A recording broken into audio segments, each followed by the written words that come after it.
All right, guys, so we took a look at site factors a couple days ago, and today we're going to focus on situation factors a little bit more. So our three site factors, if you don't remember, are capital, land, and labor. Those are our three site factors, and our two situation factors are proximity and transportation, and I'm going to get to that in just a second.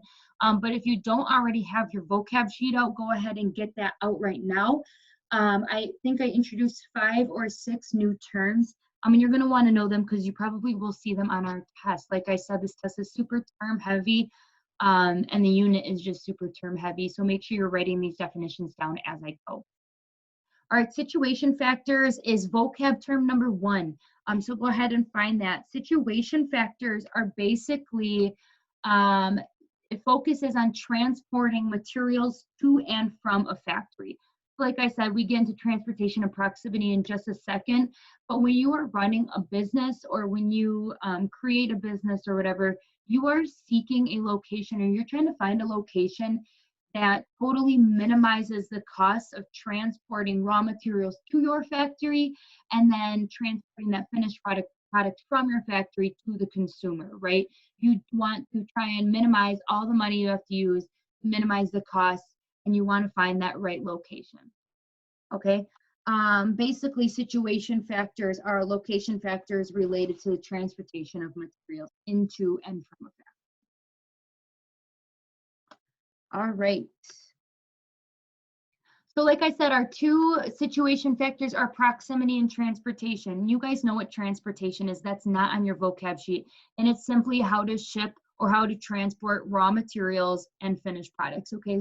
Like I said, you know what it is, super self-explanatory.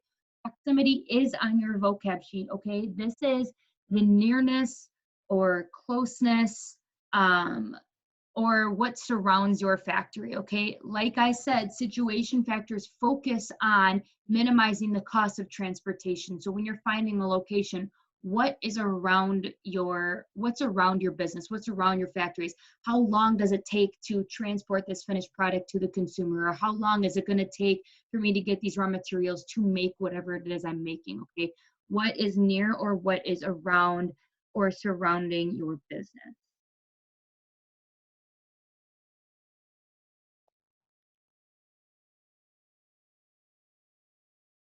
I'm not going to go over that. You guys know that.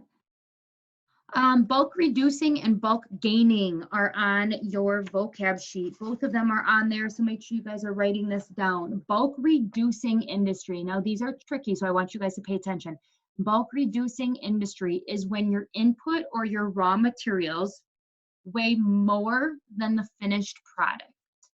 Okay, so your raw materials, whatever it is that takes to make this finished product is weighing a lot more than the finished product itself. Okay, bulk reducing industries typically locate themselves close to their input or close to wherever they have to get their raw materials from, which totally makes sense. But example of this is copper mining. So make sure you guys write that under your example for bulk reducing industry. One more time, it's for your raw materials weigh a lot more than the finished product itself.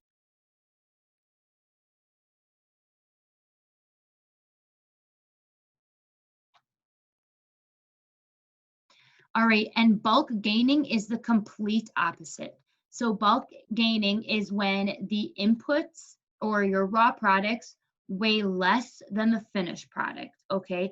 An example of this is beer bottling or beverage bottling, Coke bottling, soda bottling, whatever. You will see that on your test. I think it's an example on there. I might get rid of it, I'm not sure, but it's where your input or your raw materials weigh less than the finished product, okay? So if you remember bulk reducing industry, it's where the industry is located near where the raw products are sold, okay? That's because they weigh more. And it's the complete opposite for bulk gaining. Because the finished product weighs more, the industry wants to be close to where the product is sold, okay? Once again, to minimize the cost of transportation.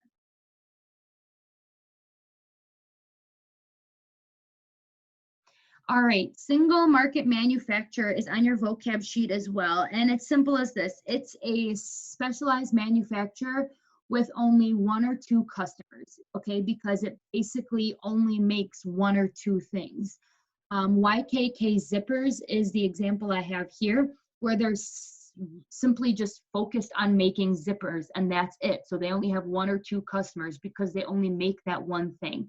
Optimal location is often close to the proximity, in close proximity to the consumer. Okay, YKK zippers, clothing buttons, other ones I wrote on here, pins, other specialized components for clothing, where you're focused on, like I said, making that one thing and you are selling it to that one person, okay? Whoever sells zippers, that's where you're giving it. All right, perishable products. For those of you that don't know what perishable products are, they're products that can spoil, like milk. If you don't refrigerate your milk, it will probably go bad. Or if you leave a loaf of bread out for a month, it'll probably go bad. So perishable products, it's these companies specializing in perishable products, and they must be located close enough proximity to their markets for this specific reason, that the product does not spoil, become dated during transportation, okay? You can't take a perishable product and, I don't know, ship it across the world, right? It's not gonna last. It's not, if it's not refrigerated, it's not gonna last. If it takes too long, it's not gonna last. So it needs to be, or whatever company specializing in these perishable products must be located in close proximity to the markets or to the consumer, or whoever's buying it, okay?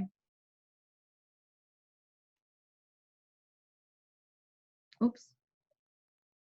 Some situational factor examples. So here's just a couple more examples of the definitions that we just talked about. Bulk gaining and bulk reducing. So bulk gaining, if you remember, bulk gaining is where the input weighs less than the finished product. So beverage bottling, fabrication of parts from steel. Okay, that makes sense. Bulk reducing, copper mining, mineral resources, stuff like that. Single market manufacturers, we already talked about zipper manufacturing, parts of motor vehicles, that's a good one to put on there. And then perishable products, so examples, bread and milk, okay? Another good example we have on here is things that expire time-wise, like newspapers and magazines and stuff like that. All right, so we talked about proximity and transportation. Now we're going to talk about how to transport goods. Okay, how to transport goods. This is on your vocab sheet, break of bulk point. Okay, break of bulk point, we have four main modes of transportation: ship, train, truck, and plane. And basically what your break of bulk point is it's a location where transfer is possible from one mode of transportation to another.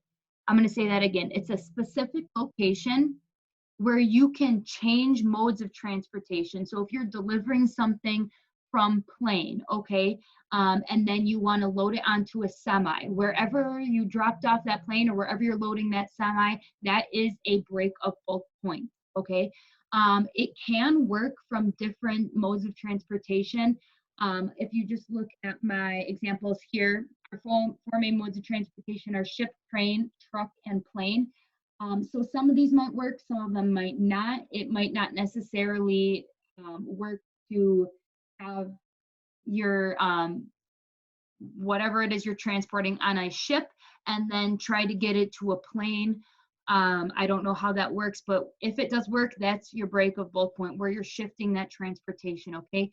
Train is a really big one. You can go from plane to train, from truck to train, boat to train. That's your bulk of point, or bulk of break of bulk point. Excuse me, words are hard today. All right, skip that. What factors do you have to consider? You have to consider these four factors. Time, how much time do you have? Okay, if you don't have a lot of time, I probably wouldn't recommend ship. Okay, what's the distance you have to go? If you have a long way to go, probably recommend a plane or a train, depending on where those railroad tracks are. What kind of weight do you have? There are weight limits on planes and trucks and ships and everything. So how much does your product weigh, or whatever you're transporting weigh? And then how big is it? If it's very, very large, plane probably isn't your best choice, but you guys can kind of be the judge of that. So 4 factors: time, distance, weight, and size. Those are the factors you have to take into accountability when you're trying to decide on which mode of transportation you want to use. All right, just-in-time delivery. Just-in-time delivery is basically shipment of parts and materials to arrive at a factory moments before they're needed. Now, this is kind of important for certain factories, not necessarily all of them. But I'm going to say this again: just-in-time delivery, exactly what it sounds like. It's where you're transporting, you're shipping parts and materials to arrive at a factory moments before they're needed. So they're literally basically probably brought off the truck and used right away, okay? Moments before they're needed. Suppliers must be located near the factory for obvious reasons. An example of this is Harley-Davidson, and I'm going to go over this in just a second. So just-in-time delivery, you have pros, okay? You save a lot of money, okay, because you don't need a lot of room for storage, which brings me to my second point here. It reduces the money that a manufacturer must tie up in wasteful inventory. Okay, inventory is when you have to kind of take record of how many of whatever you have. Oh, you're in Harley Davidson, I have 1,000 wheels, or I have 1,000 sets of handlebars, or whatever. That's inventory. It takes up a lot of time and it takes up a lot of money. Okay, reduces the size of the factory because you don't need room to store the stuff.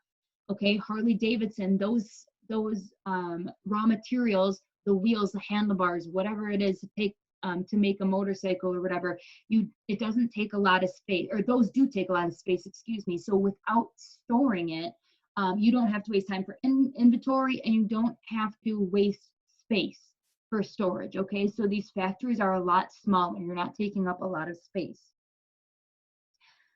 Just-in-time delivery, the cons. I'm sure you guys have probably been thinking this the whole thing, that something could go wrong, right? Disruptions are the downside to this type of delivery. Disruption, something you can't control, a natural hazard. Okay, if you're in the middle of a hurricane, I don't know, and you can't get to this factory in time because you're pulled over on the side of the road because you're in the middle of a hurricane, or same thing with a tornado or construction. Okay, that's stuff you can't control. Traffic, another thing that you can't control. If you're coming down one ways or busy highways or whatever, you can't control what's happening. There could have been an accident or something like that with a lot of backed up traffic for hours. Okay, another thing you can't control.